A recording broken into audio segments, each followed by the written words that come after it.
வணக்கம் மக்களே. நம்ம புதுச்சேரியில பான்டெக்ஸ், பான்பேப்பு, ஸ்பின்கோ, சர்க்கரை ஆலை, அரிசி ஆலை, ஹவுசிங் சொசைட்டி, ஏஎஃப்டி, பாப்ஸ்கோ, பாசிக்கு, ஒழுங்குமுறை விற்பனை கூடம், சுதேசி மில்லு, பாரதி மில்லு, இந்த மாதிரி 56க்கும் மேற்பட்ட அரசாங்க நிறுவனங்கள் இருந்துச்சியா. இந்த நிறுவனங்களை எல்லாம் 15,000 தொழிலாளர்கள் வேலை செஞ்சாங்க. ஒரு நாள்ல இந்த ஆளுநரா இருந்த கிரேன்பேடி அம்மா எல்லா மில்லையும் இழுத்து மூடி நாசம் பண்ணிட்டு போயிருச்சியா.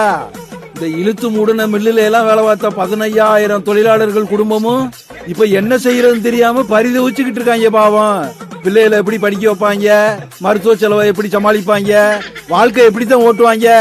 இந்த மில்லுல வேலை பார்த்தவங்களுக்கு மாச கணக்கா வருஷ கணக்கா சம்பளம் கொடுக்கல. அப்புறம் இந்த பிஎஃப், இஎஸ்ஐ, பென்ஷனு, அரியரு இதெல்லாம் எதுவுமே கொடுக்கலையா. உழைக்கிறதுக்கும் வேற வழி இல்லாம வாழ்க்கைய ஓட்ட முடியாம இந்த 15,000 தொழிலாளர்களும் எங்களை கருணை கொலை செஞ்சிருங்கன்னு இந்த NRBJP கிட்ட கெஞ்சுற அளவுக்கு வந்துட்டாங்கன்னா பாத்துக்கோங்க.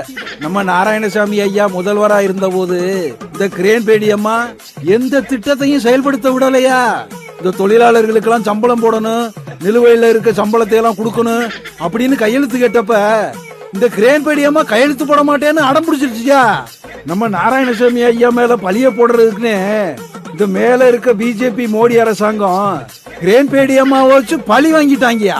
போன தேர்தல் அப்ப இந்த NRBJP கட்சிக்காரங்க மூடுன மில்ல திறக்கிறோம், தொழிலாளர்களுக்கு வேலை வாய்ப்பை கொடுக்கிறோம், சம்பள பாக்கி எல்லாம் உடனே வழங்குறோம் இந்த தேர்தல் அறிக்கையில அள்ளி விட்டாங்கயா. இப்ப அடுத்த தேர்தலே வரப்போகுது, இந்நேர வர அதை கண்டுக்கலையா. தேர்தல் வாக்குறுதியில பெஸ்ட் புதுச்சேரியா மாத்துறேன்னு நம்ம மோடி ஐயா சொன்னாரு. ஆனா பாருங்க, இந்த 15,000 தொழிலாளர்களையும் நாசமாக்கி புதுச்சேரிய ஒஸ்டா மாத்தி வச்சுட்டாரியா.